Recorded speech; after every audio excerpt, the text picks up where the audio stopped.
अगदी एका कुकरच्या शिट्टीत लाल भोपळ्याच्या तिखट पुऱ्या करूया. बघा काय मस्त फुगल्या आहेत.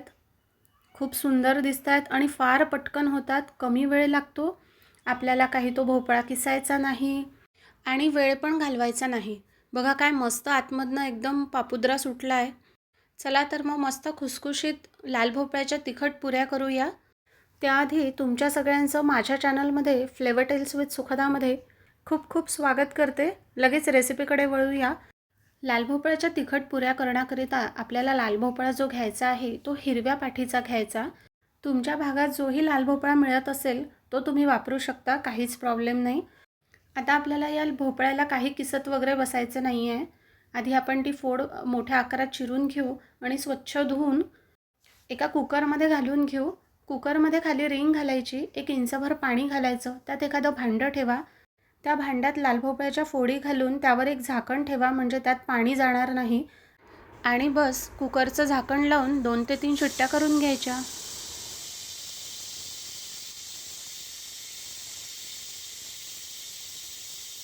आता आपण एका मिक्सरच्या भांड्यात 2 चमचे अख्खे धने, अर्धा चमचा जिरं, 20-25 गोडलिंबाची पानं, अर्धा चमचा ओवा, 1 चमचाभर शोप, 1 हिरवी मिरची असं सगळं मिक्सरला बारीक वाटून घ्यायचं आहे. आता आपल्या लाल भोपळ्याच्या फोडी पूर्णपणे गार झालेल्या आहेत. लाल भोपळ्याच्या फोडी पूर्ण गार झाल्यानंतरच आपल्याला या पुऱ्या करायला घ्यायच्या आहेत. लाल भोपळा गरम असताना अजिबात घेऊ नका, नाहीतर आपल्या पिठाचं प्रमाण चुकेल. लाल भोपळ्याची साल एखाद्या चमच्याच्या साहाय्याने वेगळी करून घेऊ. लाल भोपळा वाफवण्याची पद्धत आवडली असेल तर एक छोटंसं लाईक नक्की करा आणि माझ्या चॅनलवर नवीन असाल तर नक्की सबस्क्राईब करून बेल आयकॉन दाबा, म्हणजे छान छान मस्त मस्त रेसिपीज मला तुमच्यापर्यंत पोचवता येतील. आपला पूर्ण लाल भोपळा काढून झाला आहे. बघा साल अगदी पातळ छान निघाली आहे, त्याला काहीही राहिलेलं नाही. या पद्धतीने खरंच आपला वेळ फार वाचतो. आता आपण एका मॅशरच्या साहाय्याने पूर्ण भोपळा मॅश करून घेऊ. एकदम स्मूथ मॅश करायचा. तुम्ही एखाद्या डावाच्या किंवा वाटीच्या साहाय्याने पण मॅश करून घेऊ शकता. भोपळा छान मॅश झाला आहे. जेव्हा आपण भोपळा वाफवतो तेव्हा आठवणीने त्यावर झाकण ठेवा, म्हणजे कुकरमधलं खालचं पाणी त्यात जाणार नाही आणि तो ओला राहणार नाही. आता आपण हा गर एखाद्या वाटीत काढून घेऊन मोजून बघूया किती झाला आहे. तर मी वापरलेला भोपळा अंदाजे 1 पाव वगैरे असेल. त्याचा हा पल्प आहे, पाऊण वाटी पल्प झालेला आहे. यामध्ये आता आपण 1 वाटी भरून कणिक घालून घेतो आहे. आपल्या पुऱ्या छान कुरकुरीत होण्याकरिता आपण यामध्ये 1 चमचा रवा घालतो आहे. रवा कुठल्याही जाडीचा चालेल, शक्यतो बारीक वापरा. त्यानंतर आपण त्यात 2 चमचे बेसन घालतो आहे. बेसन घातल्यामुळे पुऱ्यांना चव फार छान येते आणि फार खमंग लागतात. आता आपण मिक्सरला वाटून घेतलेलं वाटण यामध्ये घालूया.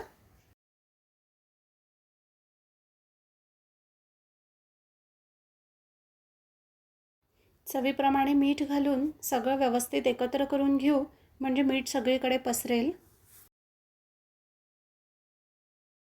आता आपण याचा गोळा मळून घ्यायला सुरुवात करूया. यामध्ये आपल्याला 1 थेंबभर पण पाण्याचा वापर करायचा नाही. लाल भोपळ्याचा जेवढा ओलावा आहे तेवढा आपल्याला पुरणार आहे.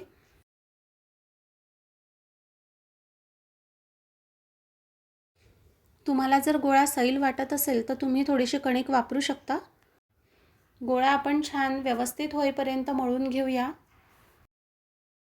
गोळा एकदम छान भिजला गेला आहे. मी काहीही एक्स्ट्रा कणिक वापरली नाही. कणकेचं प्रमाण बरेचदा लाल भोपळ्यावर अवलंबून असतं.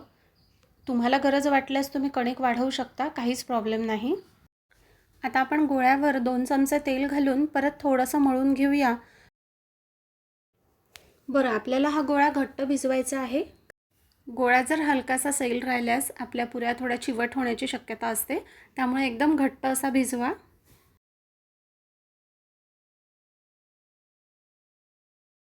हा गोळा भिजल्यानंतर आपण लगेचच त्याच्या पुऱ्या लाटून घेणार आहोत. अजिबात रेस्ट वगैरे करायला ठेवायचं नाही, कारण काय होतं, आपण यामध्ये लाल भोपळा वापरला आहे आणि काही थोड्या वेळानंतर लाल भोपळ्याला थोडं पाणी सुटू शकतं आणि आपला गोळा सैल होऊ शकतो.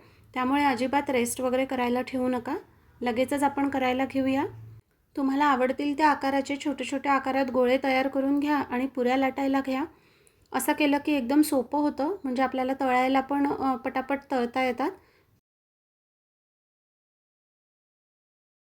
आपली पुरी लाटून झाली आहे. यावर मी थोडेसे तीळ घालून त्यावर लाटणं फिरवून घेते आहे, म्हणजे ते तीळ त्याला चिकटतील आणि तळल्यानंतर फार सुंदर दिसतात या पुऱ्या. मला फार आवडतात अशा. या प्रकारे आपण सगळ्या पुऱ्या लाटून घेतो आहे. पुऱ्यांच्या वर असे तीळ लावून पुऱ्या केल्या फारच छान लागतात, कारण ते जे तीळ आहेत ते वरती एकदम तळल्या जातात आणि फार खमंग लागतात, तर खाताना फार सुंदर चव येते. आपल्या सगळ्या पुऱ्या तयार झालेल्या आहेत. आता आपण लगेचच कढई गरम करायला ठेवूया. कढईतले तेल एकदम छान गरम करून घ्यायचे. त्यानंतर जेव्हा आपण पुऱ्या टाकणार आहोत तेव्हा मीडियम फ्लेमवरती आपल्याला या तळायच्या आहेत, सिमवर अजिबात तळू नका. बरं, तेलात पुरी सोडताना तिळाचा भाग हा वरती ठेवायचा, आधी खालचा भाग तळून घ्यायचा, त्यानंतर मग आपण दुसरी बाजू तळून घ्यायची. पुऱ्या फार छान लागतात चवीला, नक्की करून बघा. व्हिडिओ आवडला असेल तर एक लाईक नक्की करा. इथे आपण एका वेळेला सगळ्या पुऱ्या तळून घेणार आहोत. या पुऱ्या अगदी संध्याकाळच्या चहासोबत किंवा प्रवासासाठी, टिफिनसाठी एकदम मस्त आहेत. एकदा करून ठेवायच्या, 2-3 दिवस आरामात टिकतात. तसंही सगळीकडे लाल भोपळ्याच्या गोड पुऱ्या खाऊन तुम्ही कंटाळला असाल तर नक्की तुम्ही या पुऱ्या करून बघा आणि कशा झाल्या ते मला नक्की कमेंट करून सांगा. पुऱ्या आपण जेव्हा तळतो तेव्हा सारखं त्याला उलटपुलट करायचं नाही, त्यामुळे काय होतं, थोड्याशा तेलकट होण्याची शक्यता असते. लाल भोपळ्याच्या तिखट पुऱ्या तयार झालेल्या आहेत. एकदम मस्त दिसत आहेत. रंग बघा काय छान आला आहे ना.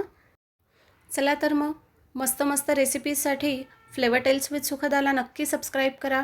पुन्हा भेटू चविष्ट रेसिपीसोबत.